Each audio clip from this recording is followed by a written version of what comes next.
Hello students, my self Mohammad Riyaz. आज का जो हमारा टॉपिक है उसका नाम क्या है?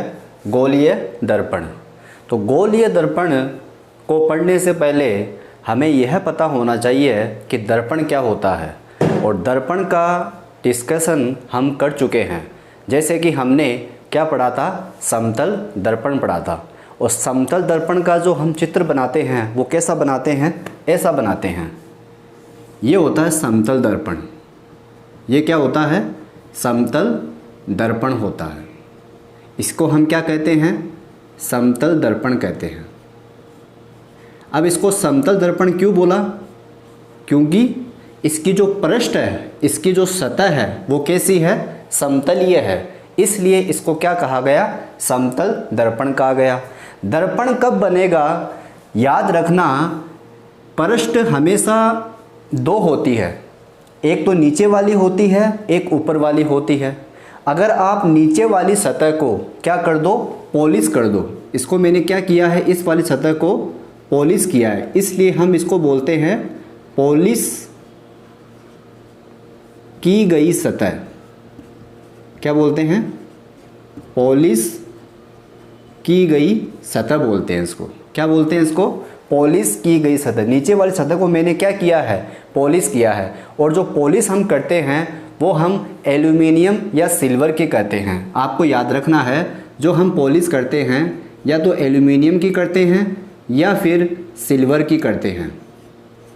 एल्यूमिनियम या सिल्वर की पॉलिश करते हैं एक पृष्ठ पर। जो दूसरा पृष्ठ होता है वो क्या बन जाता है? वो बन जाता है परावर्तक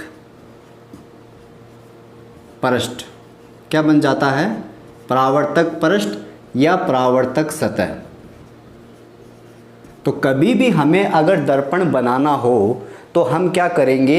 एक सतह को पॉलिश कर देंगे एल्यूमिनियम या सिल्वर से, तो जो दूसरी सतह है वो ऑटोमेटिक क्या बन जाएगी? परावर्तक पृष्ठ या सतह बन जाएगी। परावर्तक पृष्ठ हम क्यों कर रहे हैं? क्योंकि जब भी प्रकाश की किरण इसके ऊपर आएगी, टकराएगी, आपतित होगी, तो आपतित होने के बाद वह उसी माध्यम में लौट जाएगी, परावर्तित हो जाएगी। इसलिए इसका क्या नाम रखा गया? परावर्तक पृष्ठ या सतह रखा गया है। ठीक है। तो अगर ये परावर्तक पृष्ठ समतल है तो इसे हम बोलते हैं समतल दर्पण। और दर्पण कब बनता है? जब हम क्या कर दे? एक सतह को पॉलिश कर दे एल्यूमिनियम या सिल्वर से। जो दूसरी सतह होती है वो ऑटोमेटिक क्या बन जाती है? परावर्तक पृष्ठ या सतह बन जाती है। अब इसी प्रकार हम देखें तो गोलीय दर्पण में दर्पण का नाम तो जरूर आया है। इसका मतलब ये होगा कि हम एक सतह को पॉलिश कर देंगे तो दूसरी सतह जो होगी वो परावर्तक पृष्ठ बन जाएगी। लेकिन यहाँ पे जो परावर्तक पृष्ठ होगा उसका जो आकार होगा वो कैसा होगा? गोल होगा। क्योंकि गोलीय दर्पण में जो नाम आ रहा है वो गोलीय आ रहा है, गोलाकार आ रहा है। जैसे कि समतल दर्पण में जो नाम आ रहा था वो आ रहा था समतल।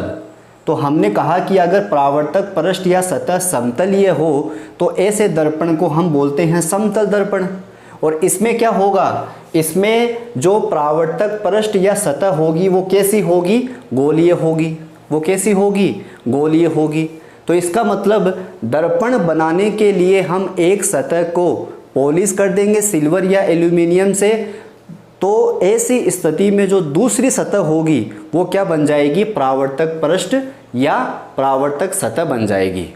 और अगर हम ऐसी सतह को अगर गोलाकार बनाते हैं तो उसे हम क्या कहते हैं? गोलीय दर्पण कहते हैं। और जो गोलीय दर्पण का जो निर्माण होता है वो होता है खोखले गोले से। किससे होता है स्टूडेंट्स? वो होता है खोखले गोले से। अगर आप एक खोखला गोला लो या गोलीय कोस लो, बात एक ही है। अगर आप एक खोखला गोला लो या गोलीय कोस लो और उसको अगर काट दो तो काटने के बाद आपको कितनी सतह मिलेगी? 2 सतह मिलेगी। ठीक है, 2 सतह मिलेगी। या फिर ऐसे बोल दो कि आपको 2 भाग मिलेंगे। अगर 2 भाग मिलने के बाद में अगर आप एक सतह को पॉलिश कर देते हो तो दूसरी सतह परावर्तक पृष्ठ बन जाती है। इस प्रकार की युक्ति को हम क्या कहते हैं? गोलीय दर्पण कहते हैं। तो हम क्या करेंगे, अब गोलीय दर्पण की परिभाषा लिखेंगे जो आपके सामने है। तो आपके सामने इसकी डेफिनेशन है, तो देखते हैं। यदि खोखले गोले को हम बोलते हैं गोलीय कोष, क्या बोल सकते हैं, गोलीय कोष भी बोल सकते हैं खोखले गोले को। तो खोखले गोले को काटकर हमने क्या किया, उसे काटा है, तो काटकर उसके एक पृष्ठ को तो क्या कर दिया, पॉलिश कर दिया। जैसे प्लास्टिक की जो गेंद होती है वो एक गोलीय कोष का ही तो काम करती है, हमने क्या किया है, उस प्लास्टिक की गेंद को काट दिया है, ठीक है। तो वैसे यहाँ पर है, खोखले गोले को काटा और काटकर उसके एक पृष्ठ को क्या कर दिया, पॉलिश कर दिया। तो पॉलिश करने की वजह से क्या होगा, जो दूसरी पृष्ठ होगी वो किसका काम करेगी, परावर्तक पृष्ठ का काम करेगी। किसका काम करेगी स्टूडेंट्स, परावर्तक पृष्ठ का काम करेगी या परावर्तक पृष्ठ बन जाएगी। अब परावर्तक पृष्ठ से मतलब यही है कि प्रकाश की किरण आएगी, टकराएगी और टकराने के पश्चात उसी माध्यम में लौट जाएगी। उसी को तो हम क्या कहते हैं, प्रकाश का परावर्तन कहते हैं। इसलिए इस पृष्ठ का नाम भी क्या रखा गया, परावर्तक पृष्ठ रखा गया है। तो गोलीय कोष को काटकर उसके एक पृष्ठ को हम पॉलिश कर दे, पॉलिश भी किससे, एल्यूमिनियम या सिल्वर से। अगर आप चाहो तो यहाँ पे लिख सकते हो कि गोलीय कोष को काटकर यदि उसकी एक पृष्ठ को एल्यूमिनियम या सिल्वर से पॉलिश कर दिया जाए तो दूसरी पृष्ठ परावर्तक पृष्ठ बन जाती है। जैसे कि हमने यहाँ पर देखा समतल दर्पण में एक पृष्ठ को हमने पॉलिश कर रखा है, तो दूसरी पृष्ठ परावर्तक पृष्ठ का या परावर्तक सतह का काम कर रही है। तो ऐसे ही यहाँ पर खोखले गोले को काटा, खोखले गोले को काटने के बाद एक पृष्ठ को पॉलिश कर दिया तो दूसरी पृष्ठ परावर्तक पृष्ठ बन गई। तो इस प्रकार से बनी युक्ति को हम क्या कहते हैं, गोलीय दर्पण कहते हैं। तो गोलीय दर्पण खोखले गोले से कटा हुआ एक भाग ही है जिसकी एक पृष्ठ पर एल्यूमिनियम या सिल्वर की पॉलिश की जाती है, तो दूसरी पृष्ठ ऑटोमेटिक परावर्तक पृष्ठ का काम करने लगती है। परावर्तक पृष्ठ से मतलब यही है कि एक प्रकाश की किरण आएगी, टकराएगी, आपतित होगी और आपतित होने के पश्चात उसी माध्यम में लौट जाएगी। उसी को हम कहते हैं प्रकाश का परावर्तन। और दर्पण से हम प्रकाश का परावर्तन ही देखते हैं। तो एक पृष्ठ बन गई परावर्तक पृष्ठ, जो हमें युक्ति मिली, जो हमने एक डिवाइस बना डाली, वो डिवाइस क्या कहलाएगी, गोलीय दर्पण कहलाएगी। अब हम पढ़ते हैं गोलीय दर्पण के प्रकार। स्टूडेंट्स, गोलीय दर्पण दो प्रकार के होते हैं। कौन कौन से, एक का नाम रखते हैं हम अवतल दर्पण, जिसको इंग्लिश में हम कहते हैं कॉनकेव मिरर, और दूसरे का नाम होता है उत्तल दर्पण, जिसको हम कहते हैं कॉन्वेक्स मिरर। अब अवतल दर्पण और उत्तल दर्पण कहते किसे हैं, ठीक है। अब आपको ये एक बात याद रखनी है, जब भी अवतल दर्पण की बात आए या उत्तल दर्पण की बात आए तो वह हमेशा किसके भाग होंगे, खोखले गोले के भाग होंगे। किसके भाग होंगे, खोखले गोले के। क्योंकि गोलीय दर्पण कैसे बनता है, किसी खोखले गोले को काटकर एक सतह को पॉलिश किया जाए तो दूसरी सतह परावर्तक पृष्ठ बन जाती है। उसी को हम क्या कहते हैं, गोलीय दर्पण कहते हैं। तो गोलीय दर्पण दो प्रकार के होते हैं, अवतल दर्पण और उत्तल दर्पण। अब आपको यहाँ मैंने बोर्ड पर अवतल और उत्तल दर्पण के दोनों के चित्र बनाए हैं। ये है अवतल दर्पण, तो ये है उत्तल दर्पण।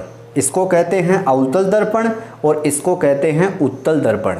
और आप देख पा रहे हो कि अवतल दर्पण हो चाहे उत्तल दर्पण हो, दोनों ही किसके भाग है, खोखले गोले के भाग है। किसके भाग है, खोखले गोले के भाग है। अब अवतल दर्पण कहते किसे हैं, तो मैंने लिखा है कि खोखले गोले की परावर्तक पृष्ठ अंदर की ओर हो। तो यहाँ पर हम देख पा रहे हैं कि मैंने इस सतह को, ये जो सतह है इसको बोलते हैं अवतल दर्पण। तो एक सतह को मैंने पॉलिश कर रखा है जिसको हम कहते हैं पॉलिश सतह या पॉलिश की गई सतह, और दूसरी को हम कहते हैं परावर्तक पृष्ठ। क्योंकि जब एक सतह पर पॉलिश की जाती है तो दूसरी ऑटोमेटिक क्या बन जाती है, परावर्तक पृष्ठ बन जाती है। तो यहाँ पर आप देख पा रहे हो कि जो परावर्तक पृष्ठ है वो अंदर की तरफ है और जो पॉलिश की गई सतह है वो बाहर की तरफ है। तो मैंने यहाँ पर यही लिखा है कि यदि खोखले गोले की परावर्तक पृष्ठ किस तरफ हो, अंदर की ओर हो, अंदर की तरफ हो, तथा पॉलिश की गई पृष्ठ, ये वाली पृष्ठ, पॉलिश की गई पृष्ठ किस तरफ हो, बाहर की ओर हो, उसे हम क्या कहते हैं, अवतल दर्पण कहते हैं। तो परावर्तक पृष्ठ अंदर की तरफ होगी तो पॉलिश की गई सतह बाहर की तरफ होगी। ऐसे दर्पण को हम क्या कहते हैं, अवतल दर्पण कहते हैं। उत्तल दर्पण में इसका जस्ट उल्टा हो जाएगा। यहाँ पर आप देख पा रहे हो कि मैंने अब की बार पॉलिश जो की है वो अंदर वाली सतह पर की है। अब अगर अंदर वाली सतह पर पॉलिश की है तो दूसरी सतह ऑटोमेटिक क्या बन जाएगी, परावर्तक पृष्ठ बन जाएगी। परावर्तक पृष्ठ का मतलब समझ गए कि जैसे ही प्रकाश आएगा, आपतित होगा, तो पुनः उसी माध्यम में लौट जाएगा। जैसे यहाँ पर प्रकाश आएगा और इस माध्यम में लौट जाएगा। तो यहाँ पर मैंने उत्तल दर्पण की परिभाषा लिखी है कि यदि खोखले गोले की परावर्तक पृष्ठ किस तरफ हो, बाहर की तरफ हो, तो यहाँ पर देख पा रहे हो जो परावर्तक पृष्ठ है वो किस तरफ है, बाहर की तरफ है, तथा पॉलिश की गई पृष्ठ, ये अंदर वाली पॉलिश की गई पृष्ठ किस तरफ है, अंदर की तरफ है। किस तरफ है, अंदर की तरफ, अंदर की ओर है, तो उसे हम क्या कहते हैं, उत्तल दर्पण कहते हैं। तो ये होता है उत्तल दर्पण और ये होता है अवतल दर्पण। अब इसमें एक इम्पोर्टेंट पॉइंट है जो आपको नोट के तौर पे याद रखना है, वो क्या है, वो मैं अभी आपको समझा देता हूँ। स्टूडेंट्स, अब आपको देखो इसमें एक बात याद रखनी है, काफ़ी इम्पोर्टेंट है और आगे भी यह बात काफ़ी काम आएगी। तो क्या है, जैसे आपको पता है कि ये कौन सा दर्पण है, अवतल दर्पण है। ये कौन सा दर्पण है, अवतल दर्पण है।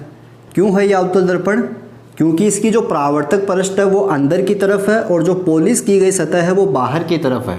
तो ऐसे दर्पण को हम क्या कहते हैं, अवतल दर्पण। और ये दर्पण कौन सा है, उत्तल दर्पण है। इसको उत्तल दर्पण क्यों बोला, क्योंकि इसकी परावर्तक पृष्ठ बाहर की तरफ है और पॉलिश की गई सतह अंदर की तरफ है, इसलिए इसका क्या नाम रखा गया, उत्तल दर्पण रखा गया। अब आपको पता है चाहे दर्पण अवतल हो चाहे दर्पण उत्तल हो, दोनों ही किसके भाग है, खोखले गोले के भाग है या गोलीय दर्पण के भाग है। अगर हम एक खोखला गोला बनाना चाहें तो वो इस तरह से बनेगा, इस तरीके से बनेगा, और इसका जो केंद्र होगा उसके केंद्र को कहा जाता है वक्रता केंद्र। क्या कहा जाता है, वक्रता केंद्र। इसकी डेफिनेशन हम आगे के लेक्चर में लिखेंगे। अभी के लिए आपको ये याद रखना है कि खोखले गोले का जो केंद्र होता है उसे हम क्या कहते हैं, वक्रता केंद्र कहते हैं। क्या कहते हैं, वक्रता केंद्र कहते हैं। इसको हम किससे प्रदर्शित करते हैं, सी से प्रदर्शित करते हैं। तो ये वक्रता केंद्र होगा, ये केंद्र है, किसका केंद्र है, खोखले गोले का केंद्र है। अवतल दर्पण या उत्तल दर्पण का केंद्र नहीं है, खोखले गोले के केंद्र को क्या कहा जाता है, वक्रता केंद्र कहा जाता है। इसकी डेफिनेशन हम आगे के लेक्चर में करेंगे। अभी के लिए आपको याद रखना है कि वक्रता केंद्र को सी से प्रदर्शित करते हैं और वक्रता केंद्र को यहाँ भी सी से प्रदर्शित करते हैं। अगर मैं इस बिंदु को यहाँ से देखूँ और इस बिंदु से एक रेखा खींचूँ यहाँ पे इस तरीके से और इस वक्रता केंद्र पे मिलाऊँ, वैसे ही यहाँ पर आओ, ऐसे इस तरीके से देखो यहाँ पर,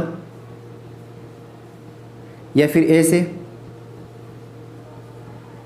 ये जो बिंदु है मैंने क्या किया, इस बिंदु से एक रेखा खींची है जो वक्रता केंद्र पे जाके मिल रही है। तो याद रखना है कि दर्पण का कोई सा भी बिंदु ले लो आप, और अगर उस बिंदु से एक रेखा खींचते हो और वह रेखा वक्रता केंद्र पे जाके मिलती है तो वह हमेशा किसका काम करेगी, अभिलंब का काम करेगी। काफ़ी इंपॉर्टेंट है, वो किसका काम करेगी, अभिलंब का काम करती है। हमेशा किसका काम करती है, अभिलंब का काम करती है। तो मैंने यही स्टेटमेंट यहाँ लिखा है।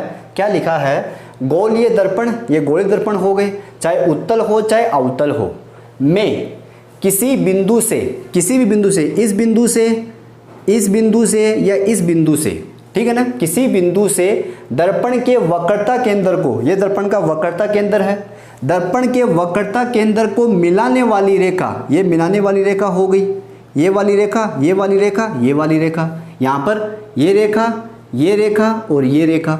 तो मिलाने वाली रेखा हमेशा किसको प्रदर्शित करती है? अभिलंब को प्रदर्शित करती है। तो याद रखना है कि वक्रता केंद्र से जो रेखा गुजरती है या वक्रता केंद्र से जो रेखा मिलती है वह हमेशा किसका काम करेगी? अभिलंब का काम करेगी। आई होप आपको आज का ये लेक्चर समझ में आया होगा। ठीक है स्टूडेंट्स, अब हम गोलीय दर्पण से संबंधित परिभाषाओं का डिस्कशन कल के लेक्चर में करेंगे। तब तक के लिए आप मेरे चैनल रियाज फिजिक्स को सब्सक्राइब करना ना भूलें। Thank you.